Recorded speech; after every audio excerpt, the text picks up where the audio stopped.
How's it going, guys? What of course you'll be seeing today is a review and breakdown of Shadow Price, the auto rifle in Destiny.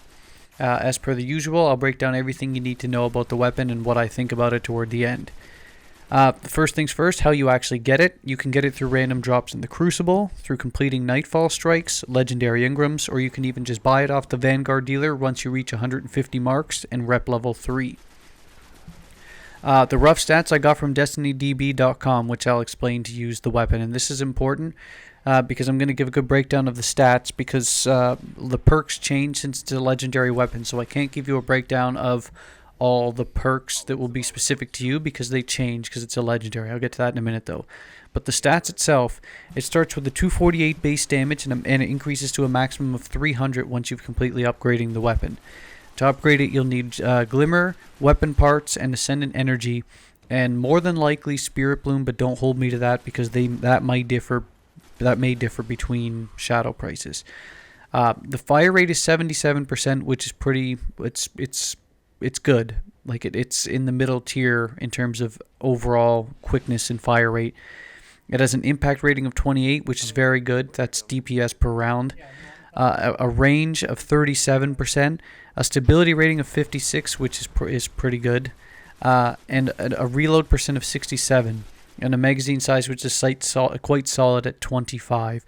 So already you can tell this is going to be a weapon that has good but not great fire, but it's balanced out with good impact or damage per round.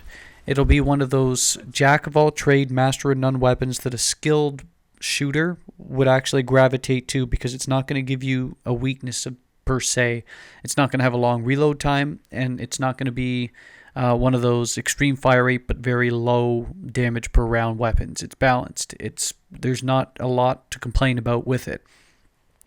In terms of PvP, it dishes out 20 damage on non-critical and 27 on headshots. This is what I was talking about with legendary weapons though. With regard to the skill tree, what should be noted is there are tons of conceivable outcomes for this rifle. Exotic and raid weapons have a set skill tree, but because this is a legendary, it doesn't. It has all sorts of different sights, perks, and everything, so what I'll do is I can give you a list of what the potential outcomes are, but I can't tell you exactly what you get because mine might be different from yours. So I'll give you a list of what comes with them. And of course you'll see what's on mine in the skill tree breakdown. First we'll start with the sights.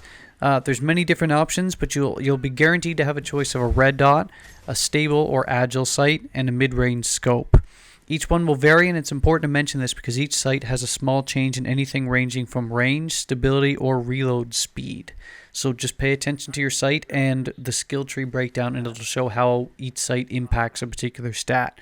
I personally prefer the red dot at any range just because I've always used red dot sights in just about any FPS I've ever played. But the important thing, it's kind of obvious to mention it, but the important thing is to look at what works for you. If you're a medium player who prefers medium range scopes, then you probably are going to want to choose the mid-range scope. But again, look at how it impacts the stats and see how you would play it. Beyond the sights, there's variability in the perks as well. There's 5 guaranteed damage upgrade perks, and that won't change between Shadow Prices. The rest will. Some of the perks in this gun basically affect cooldown of grenades, reload speeds, effective range, accuracy over sustained fire, and the bottom half of the magazine causing additional damage, which is a real nice perk, but I don't have it for my weapon. The 2 perks that affect the gun the most occur right after the sights and right before the second damage upgrade because they really dramatically impact basically how the weapon performs. And they differ between what you and I will have more than likely. In my case, precision kills cause increased reload speed is one of mine, which is nice. That's fantastic for me. And recovering from near death grants additional ammo and increased reload speed on my other ones. So as you could tell, this thing reloads really quick. But regardless, as I was saying, of whatever sight you get, Shadow Price I believe is an amazing weapon. And as I alluded to earlier, it's the jack of all trade, master of none weapons. And because a skilled marksman usually goes for weapons like this because there's no particular stat that'll let you down, that's basically what it is. It'll be truly fantastic as long as you're a good shot. It has good damage output per shot, good reload speed, good fire rate.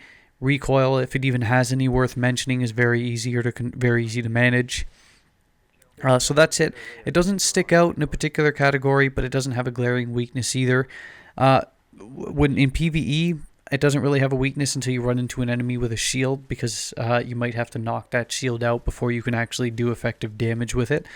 And the other thing of note probably you should be warned about is don't take it into shorter range, because anyone with a shotgun or fusion rifle is probably going to beat you most of the time.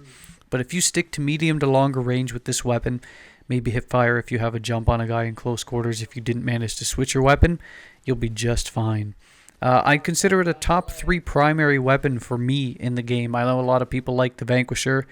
Suros Regime, of course, is up there. Aethion's Epilogue I don't like in PvP, but I love it in PvE. Are my top 3. Vision of Confluence I don't have yet, but it's one on my list I absolutely want. But this weapon here, I just find I haven't used it as much lately because of the weapons I already mentioned a couple seconds ago. But this thing truly does. It's underrated. I don't feel it gets the credit it deserves. It's truly good. So if you're new to the game and you're looking for a weapon to buy from the Vanguard dealer as a primary, my personal advice is to go for this if you haven't got any of the ones I already mentioned. It's really good. Have a good one, YouTube.